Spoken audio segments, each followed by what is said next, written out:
Hello, I'm Brannon Howse with Worldview Tube, and I want to share with you a keynote presentation from Colonel Rob Maness from our recent Ozarks Worldview Weekend.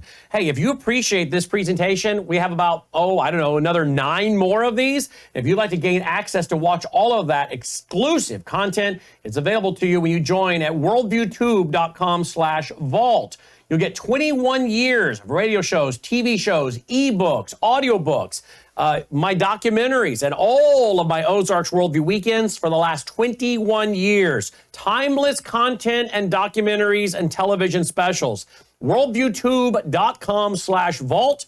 Worldviewtube.com/vault. And now here's a keynote presentation by Colonel Rob Maness. Colonel Rob Maness has a lifelong record of providing dedicated service to this nation. Having worked his way up from the enlisted ranks to full colonel, he served our country for more than 32 years. He has served as a bomber squadron commander, bomb disposal technician, Joint Chiefs of Staff Operations Officer, assisted the National Security Team with the campaign plan for the global war on terrorism. He authored the first theater nuclear war plan, and served as the Vice Commander of America's largest airborne intelligence wing. Colonel Rob Maness is a true American hero.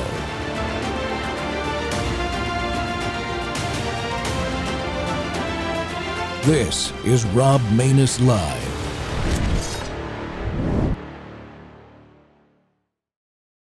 Thank you all for coming. Thank you, Logan, for that introduction, and tell your dad I appreciate him and the introduction that he was going to give me. Well, this is my first opportunity to come here and speak to this event and to see all of you, many of you which I've met personally here in the last couple of hours or so, and I want to thank you from the bottom of my heart for watching the Rob Maness Show. I'm just going to talk a little bit here about what's happening in the world. The first thing I'm going to do is I'm going to read you an intro from a show we did just a few days ago. But first, let me thank Brannon and Melissa. Brannon for hiring me and giving me the opportunity to continue my show, and Melissa for making sure he stays on track. And of course, Logan does all of that. Well, with the election in just a few days, let me just say, Americans who love our country and each other, we're going to win.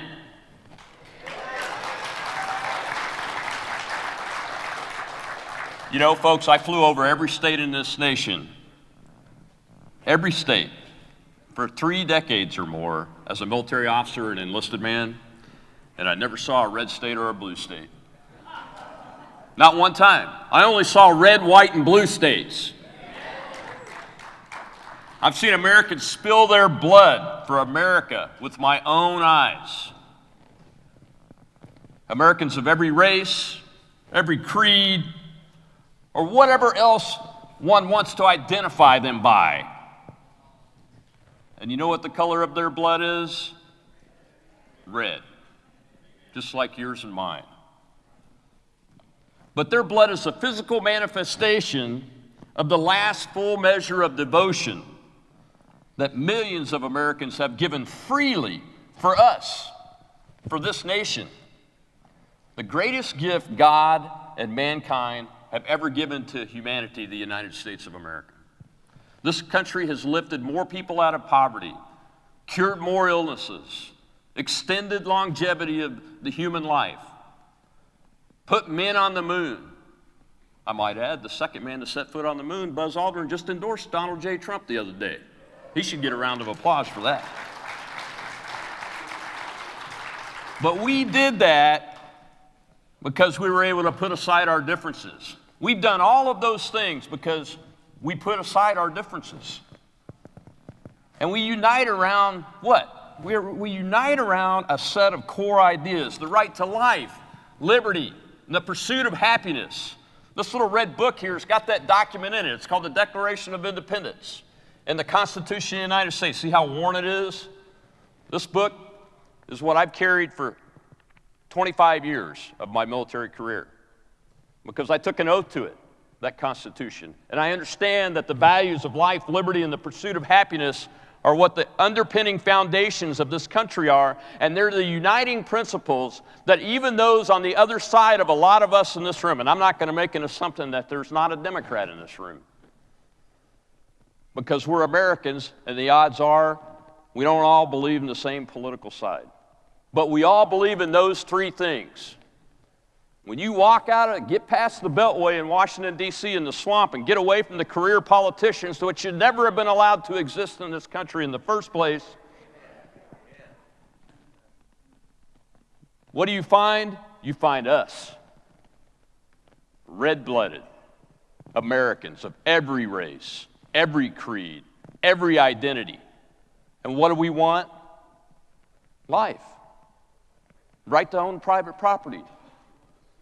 The right to live in a country, to raise our children in a country that they have the expectation that they can go buy a firearm and keep it to protect their families when I'm dead and gone. That assumption should always be valid. That's all we want. Well, on October 27th, 2024, and I've kind of varied off of the intro of the show I did, but you get my meaning, right? Let me pick back up on it. President Trump calls that weaving. You got to weave in and out of the prompter. Now, my wife wouldn't be happy if she knew I wasn't on the speech, because she doesn't like me going off prompter any more than Melania likes Donald Trump going off prompter. And I've seen him personally go off prompter. On October 27, 2024, what we witnessed, and tens of thousands of Americans actually attended it, was representative of the millions of us that are left in this country who will still sacrifice our lives, our sacred honor, and our fortunes to preserve those three values of life, liberty, and the pursuit of happiness. And this country, we will preserve those values in this country for our children and grandchildren. The leftist and establishment authoritarians currently holding power in our government chose to call us Nazis on October 27th, 2024, because of the rally in Madison Square Garden, where Bill Clinton accepted the nomination for the presidency. Think about that. And days later, the President of the United States of America called me a supporter of Donald J. Trump, and you, if you are one, garbage. Did you see the video intro that Logan made for me? I never saw that until it played on the show the very first time. He never even spoke to me about that video. That's the kind of people that Joe Biden just called garbage. Because these authoritarians have chosen a path that is indefensible in civil discourse. And that makes it impossible for this country to move forward until it's rectified. We will fight them. We must fight them. We must fight them with every tool at our disposal. Our speech, our freedom of speech is one of those tools, because we do our best in my show and every show on the WVW Network to present the truth about the Americans, you and me, and our families, the Americans that still believe in life, liberty, and the pursuit of happiness. And I, for one, ladies and gentlemen, will continue to put that truth out until I am unable to speak at a microphone ever again. I will not quit.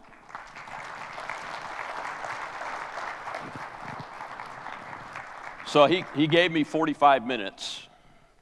So now the reading part of the speech is over. Okay? Let me introduce myself a little bit to you. Brannon told me, he said, do not be humble. Tell these people what your qualifications are. Because in the military officers, our primary model is a gentleman named George Washington.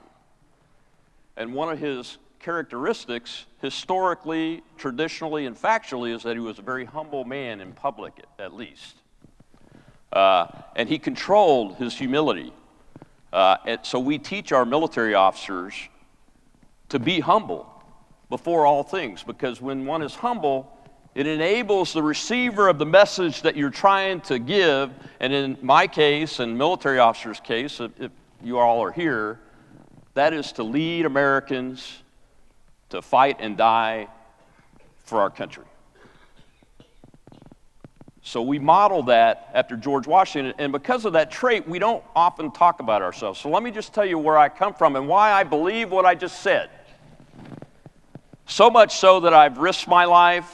3 of my sons have been in the military. I had one son re-enlist with Secretary Donald Rumsfeld in the middle of the Persian Gulf in the middle of a battle.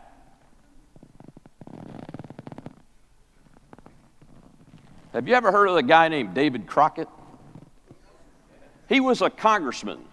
Did you know that, in the federal Congress? He was a congressman from a place that I'm very familiar with. It's called West Tennessee. My mom and daddy are from West Tennessee. My father's family hails out of a place called McNairy County. You may have heard of McNairy County if you ever watched the Buford Pusser story, Walking Tall. My dad was friends with Buford Pusser when they were kids. They got in a lot of trouble running cars together, rolling them. Then they ran away and joined the military, but not together. Thank God, they wouldn't have lived through it. Anyway, David Crockett, this is all about where does my family come from and why do I believe what I believe. David Crockett was, you know who he was, Davy, the king of the wild frontier, right? Well, he was also a congressman.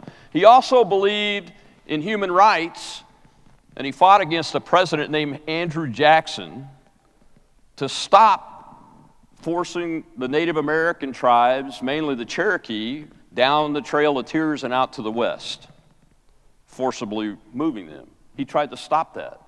He also took up for the common man. Some might even call him a Donald Trump-type character of a populist because he got in a big fight with the landowners in Tennessee at the time that wanted to take the squatters that had squatted on sections of land and were farming it and those kind of things. Really, in those days, the land was free.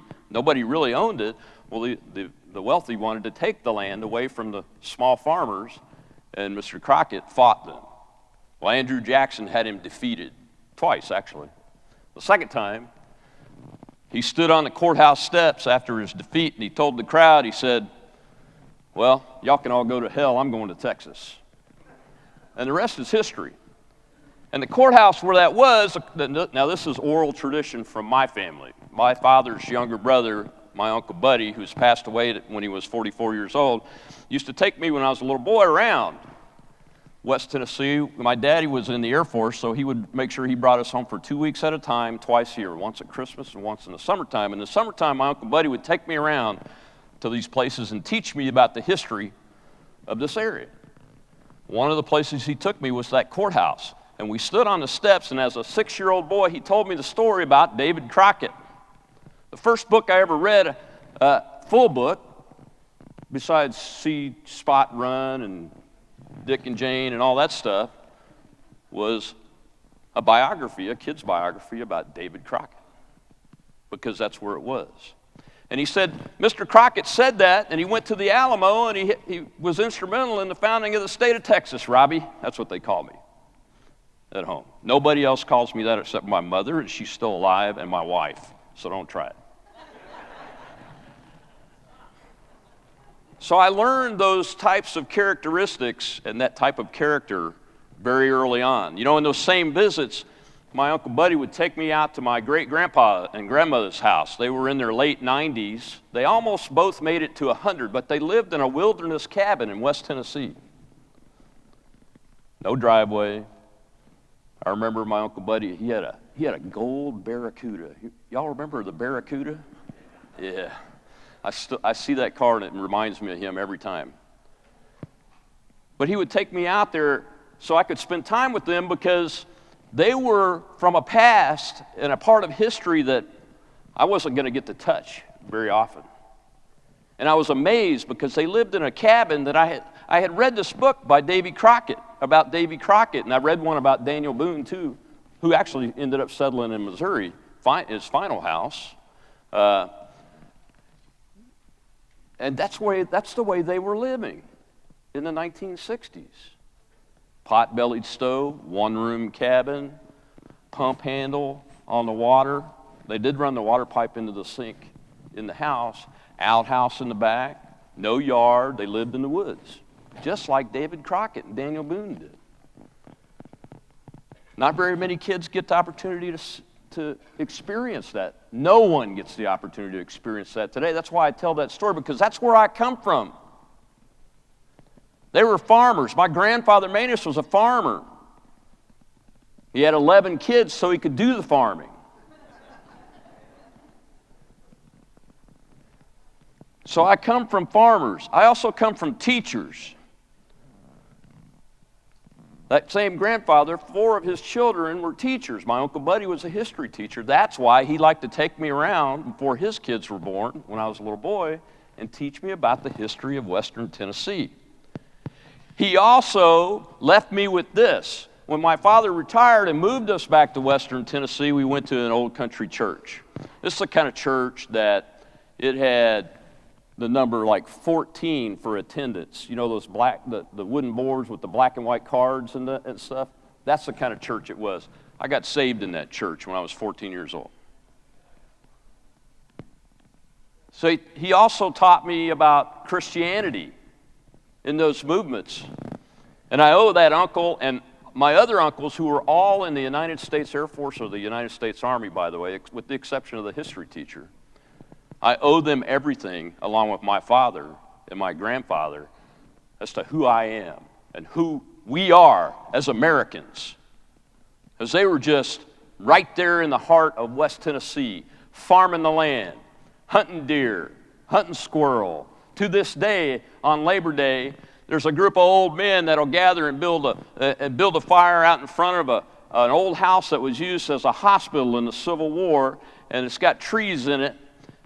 Lebanon cedar trees in it. They're big, tall now. They were alive then. And they tell stories that their grandpas told them about how soldiers were hung in those trees when they got in trouble. They still that. And you know what they do? They make squirrel stew and sell it for charity under those trees to help veterans and the poor and widows. And they spend the fall hunting squirrel that whole time doing that. And of course that led me to being a Baptist preacher when I was a teenager too, which explains why I can go on and on and on for 45 minutes at Brandon's request without a script, much to my wife's chagrin.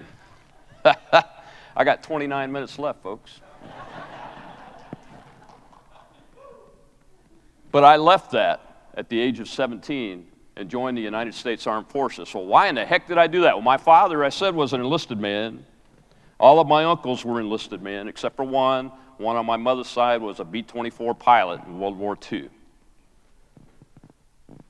But I was the 9th generation of volunteer military service in my family. My youngest son is named William. He's the 10th William. The first William was, or the second William was William Jr., who started service in the Continental Army in July of 1775 and lived to serve all the way through to 1783 when the surrender happened. And every generation has volunteered to serve. Nobody's been drafted. The one opportunity to be a draft would have been my grandfather or my great-grandfather on the Maness side that was still living, but he had a deferment because he had to farm with 11 kids. And that was the kind of deferment that was from World War I. So that's why at age 17 I asked my mother, my father was in the hospital getting heart surgery at age 41 because he had sacrificed his heart for his country, to sign paperwork so I could enlist, and I did. Because of tradition, but because of life, liberty, and the pursuit of happiness that had been ingrained in me from the time I was born almost, through the history of people like David Crockett and Andrew Jackson, even though they disagreed. In my dad's own service. I tell this story because my dad he didn't talk about his service, but he served in what was called the black world for most of his Air Force career. Anybody know what the U-2 spy plane is? That's what this pin is right here. This is my father's. Every individual that served in the original U-2 spy plane organization was given one of these. And the wives were given a gold one on a gold disc, 24 karat gold. My mother is still alive. She has hers. But my dad served with a man named Francis Gary Powers. And we didn't know that. Because in those days, they took Air Force people or whoever was working for them, and they did false discharge paperwork and gave them false hiring papers for civilian companies, because those aircraft and those units all worked for an organization called the Central Intelligence Agency at that time. They work for the Air Force now. And there's one in NASA, I think. I think the NASA U-2 is still flying. The Air Force still flies the aircraft. But in those days, it was all covert. My father never spoke about that with me personally. I only found out about it because my mother gave me his copy of Gary Powers' book called Operation Overflight, and there was a note in it from Mr. Powers to my father by name. It wasn't your standard author signing a book thing. So I like to tell that story to give my father credit, because he served in that black world for over 20 years of a 23-year career. All the way through his last assignment, where he was almost killed by Islamist terrorists that took over the Moroccan Air Force Base where we were living, and where he was an advisor clandestinely to the Moroccan Air Force. And he doesn't get credit for it. So I like to give him credit for that, because he was just a kid, dropped out of high school, left the farm early, finished his high school diploma while he was in the service, and had 4 sons, married my mom, both from West Tennessee, just worked hard and loved his country. And he deserves that recognition. And all those people that served in those kind of jobs deserve much more recognition than this country has ever given them. And you should give them a round of applause.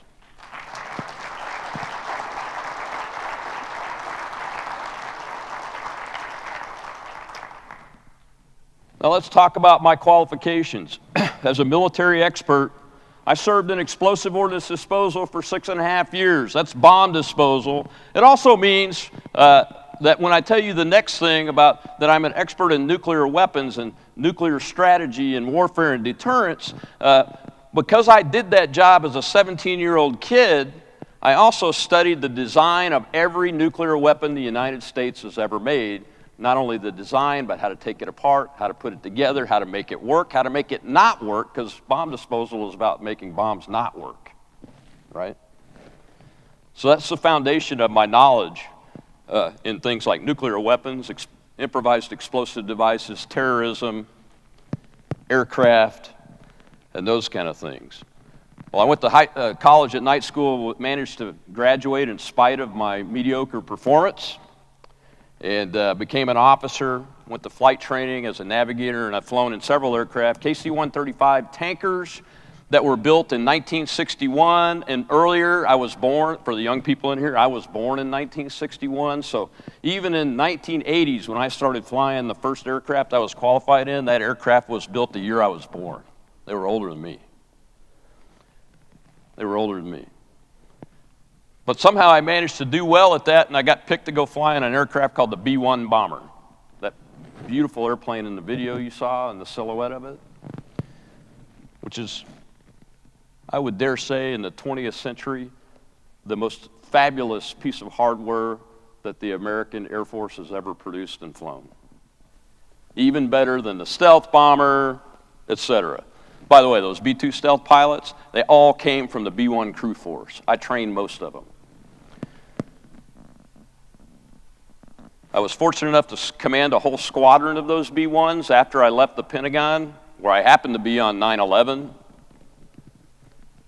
and helped plan the war to respond to the Pentagon attacks and the New York City attacks. My family and I also went through the anthrax attacks during that time period, the DC sniper attacks during that time period while we were in Virginia, and then we went back to Texas to fly B-1s, and I took command of a squadron. I took the squadron to war twice, and somehow I got promoted to colonel, miraculously, because the Air Force doesn't like to promote prior enlisted people to full colonel or general. It's a very difficult thing to get done. No offense to them, but that's just the way it is. And I got to be a vice wing commander and a wing commander, and that took me into the intelligence world, and then back into the nuclear weapons world. As a wing commander, I had the largest nuclear weapons mission in the world. Why do I tell you all that? Just to lay the groundwork to let you know who I am, and we're going to talk about what's happening in the world today. I left the Air Force in late 2011. My wife was diagnosed with breast cancer very suddenly and out of the blue, so I asked to retire early. It was a 32-and-a-half-year career, so it wasn't really early, but from our perspective, we weren't expecting it. But we had a 5-year-old son and a 12-year-old son still at home. She was only in her early 40s, and we wanted to focus on that disease. And I went to work for a Fortune 500 utility company where I learned the energy business. I already knew a little bit about things like nuclear energy. I had 3 nuclear reactors at the base that I commanded out in Albuquerque, New Mexico in my last Air Force job. But 2 years after that, I lost my ever-loving mind and I went into politics. Why? I got 20 minutes left, y'all. Why did I do that? If there's anybody in here that's run for office, you know why. Because this country wasn't intended to have career politicians. Career politicians have created corrupted government because we've allowed it to happen. Citizens are no longer represented. Not citizens like you and me. Yeah, okay, the corporation company owners, they may be citizens, maybe, some of them. But they're the ones that are getting represented. And governments that no longer respond to the citizens and the people of this country. They no longer protect our precious God-given liberties. They're actually attacking our God-given liberties right now. As I say these words to you, you are under attack. And in this country, this government that's in Washington, D.C. and every other state and local, all the way to the local level, is only in existence for one reason: the consent of the governed. Who is the governed? You and me are the governed.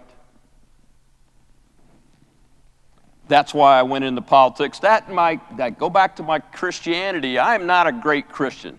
I'm a terrible Christian.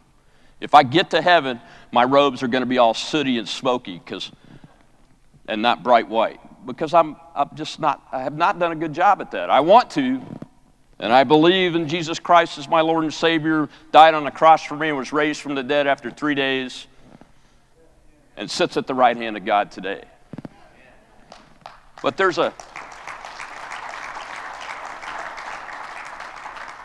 one of the models I mentioned was George Washington, but another model and set of models comes out of the Old Testament for military commanders. Joshua, for God-fearing men and women that are in the command business of military forces, Joshua is a model.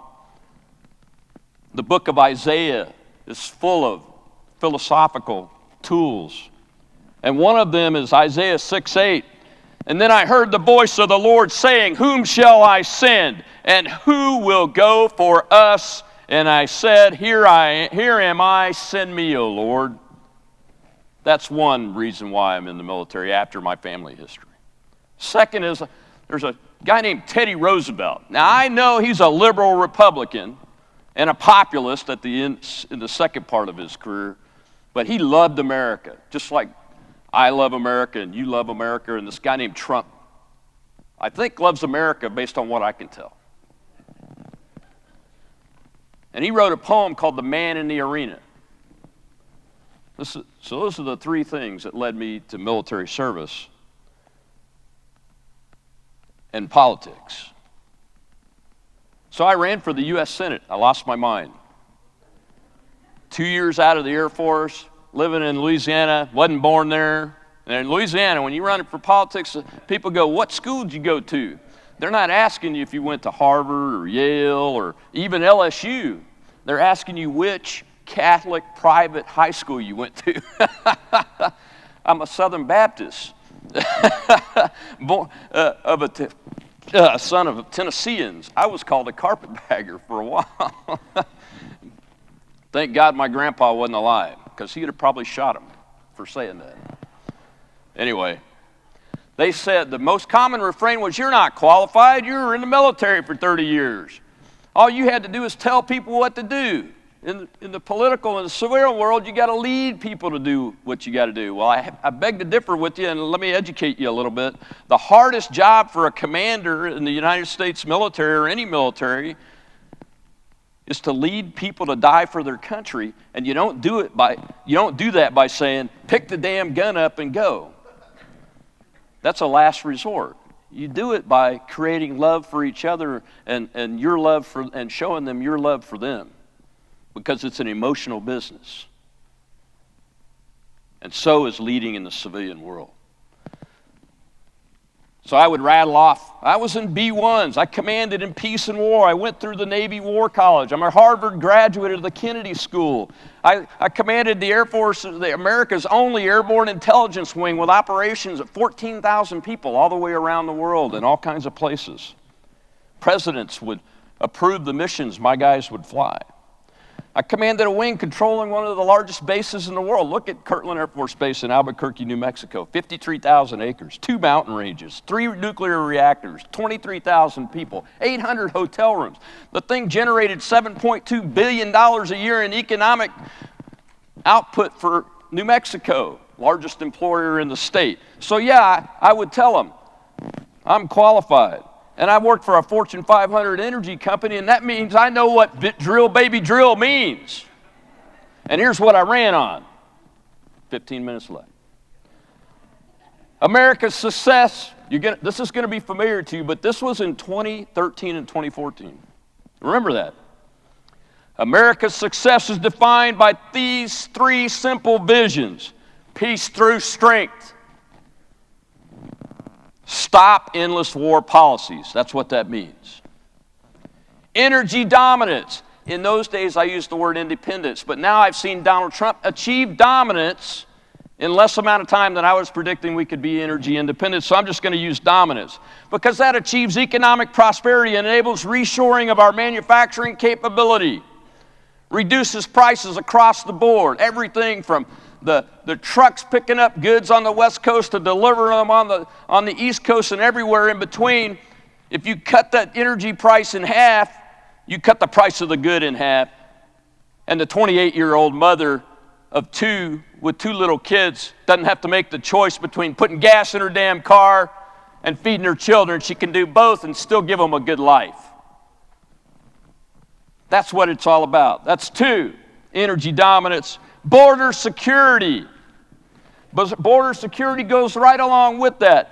You can't create jobs. You can't have good livable wages, and you can't get crime under control if you have a free-flowing, wide-open border. The first debate I ever did was against a 3-term sitting senator named Mary Landrieu on live television by myself. You can find those debates on C-SPAN, probably. Go back and look. Border security, border security, border security. And she would say, it's secure. Well, no, it's not. I'm here. This was in 2014. Ma'am, I'm hearing it from people like this Mexican family right here that's legal immigrants. Their wages are being suppressed because of illegals coming into this country. Your state's spending $100 million on educating illegal alien children when your children aren't able to compete in the work environment and compete with the rest of the country because the public school system's so bad. You need that money. That's what border security is all about. And then finally, protect liberty. Protect liberty. What it's all about. There's not a founding father you can think of that didn't say those words in one way or another. We instituted these governments and gave them the consent of us, the governed, to protect our liberty. From national defense to commerce, all of that is designed to protect my freedom to speak, my freedom to bear arms, and my freedom to own private property, and my freedom to raise my children according to my religious beliefs and to live those religious beliefs in my profession and my daily life. That was my platform. Does it sound familiar? It ought to. It's Donald Trump's platform. That's what he won the presidency on as a non-politician. We almost won too. I'm not a billionaire. I'm a retired colonel. Fixed income, all that stuff. Oh, and the utility company made me quit.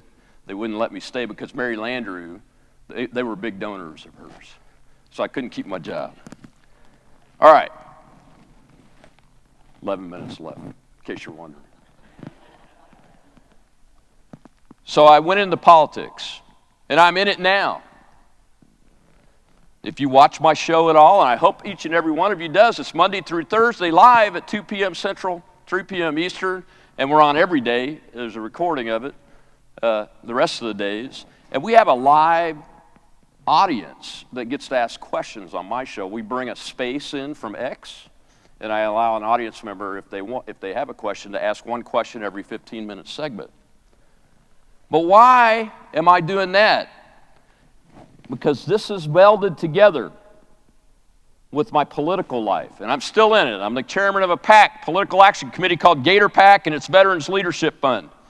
We've raised over $3 million helping this race this year in 2024, and have spent $500,000, I think, at this point on candidates. We got 70 grand working for you guys in Pennsylvania right now with 150 or 175 kids knocking on doors to get ballots picked up. So I might have lost the election, but we put it to good. If you want to make a donation to GatorPAC, GatorPAC.com. I'd be remiss if I didn't do that. But why did I go? Why am I here? Why am I in the media? Why am I in the media? 10 minutes left, by the way. I'm in the media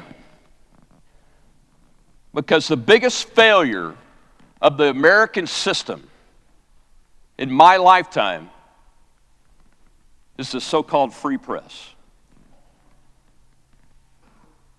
The founding fathers that wrote that Constitution and they wrote that Declaration of Independence and put all that thought miraculously under divine providence together that handed this precious thing off to us, knew that.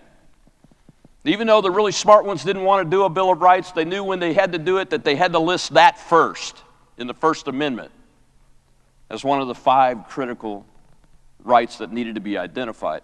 Not to be given to you by the government. That's just documentation of what the government's not supposed to mess with. And it doesn't cover all of them, and they tell you that. But the free press has failed the American people. It is failing you right now as I speak. That's why I'm in this arena. I started an AM radio in New Orleans on AM 990 in 2016, moved to streaming video and podcasting on independent startup networks in 2017, and Brannon Howse has graciously allowed me to operate on this wonderful network. But they failed us. They're failing you right now. That's why you're here. I know it is. How do we know that? Well, let's talk about it. Openly coordinating with Democratic Party to propagandize citizens to believe the false narratives of what? Let me just name a few. Trump's a dictator. We're Nazis. There was an insurrection on January 6, 2021. Yes. It's going to be the end of democracy if the crazy people like Colonel Rob Maness retired and you guys take power away from us. Oh my goodness. We're going to cause World War III. What I got to tell you, let's go back to my qualifications. The reason that Mr. Howse lets me to continue to stay on this network and talk is because of one of those qualifications. I know when we're at the brink of World War III, and when Donald Trump left office, the world was at relative peace. He had just ended a war that was told couldn't be ended against the Caliphate and ISIS. And no new wars were started under his watch. Today, what you're seeing in the Middle East and Eastern Europe are not brush fires. We have a United States Navy that can't get control of a bunch of ragtag tribal guys called the Houthis, so they can protect commercial shipping in the Red Sea, in that shipping channel. You remember Teddy Roosevelt? He's the guy that started the, hey, we'll ensure freedom of navigation of the seas because we can. I'm not saying it was right, but we're supposed to be able to do that as Americans. We can't do it against a tribe. We let a tribe attack us with a strategic attack and killed 3,000 people in 2001. It was just a tribe. Goat herders, right? That's the media. It says we're going to cause World War III. Hell, we're right at the brink of a nuclear World War III, people. And it goes on and on and on. Here's some more, just to get you riled up. And I got 6 minutes left.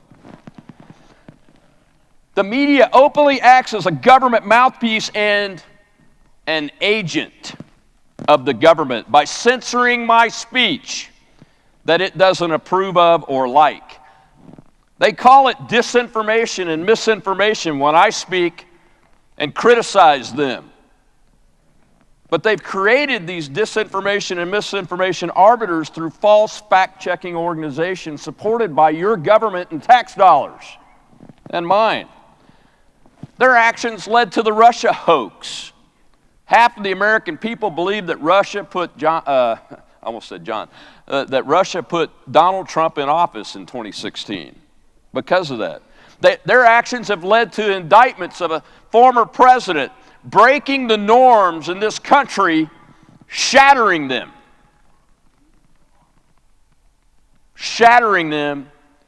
and has our judicial and legal system on the brink of extinction.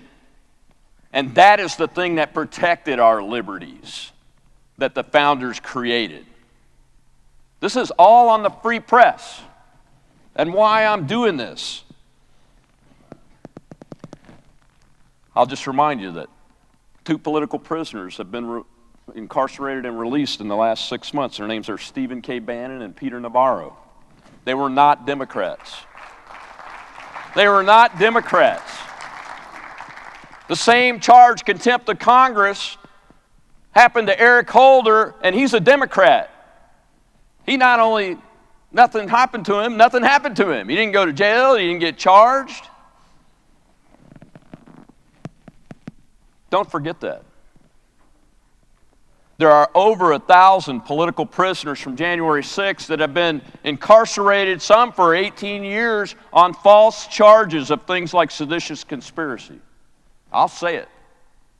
Enrique Tarrio, Stuart Rhodes, all false charges. That must be fixed. But that is on the media that's continued these stories. I got 3.5 minutes. And I'm early. Ladies and gentlemen, our government's been turned against us. The consent of the governed is being withdrawn from this government as I speak to you.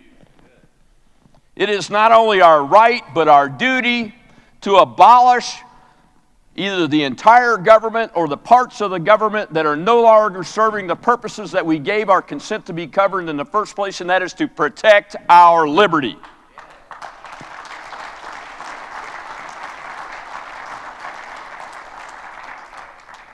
We must fight. We must get in and stay in the arena for the rest of our lives if necessary. My service to my country started when I was 17 years old, and it continues to this day.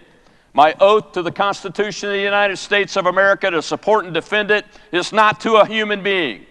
It's not to a political party. It's to the principles and the laws in this document.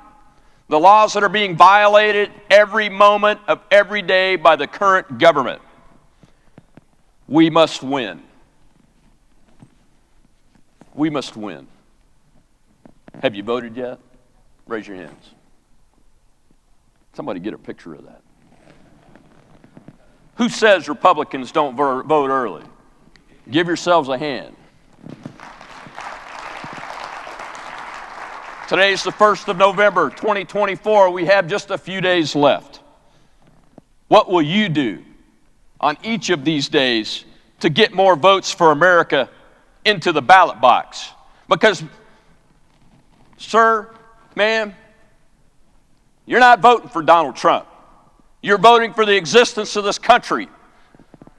Not a United States of America as a nation, but a United States of America, the United States of America as the idea that it's the greatest gift to mankind and human history that God and we, the American people, could ever give. I'll remind you, what are you going to do today, tonight, tomorrow, the next day, through close of business on November 5th to get more votes in the ballot box for America? Thank you all very much. Thank you for watching the show, and thank you for letting me entertain you for 45 minutes. Thank you, Colonel. Please welcome to the stage Brannon Howse. Look at that standing ovation. Good job. Excellent. Oh my gosh. Thank you very much.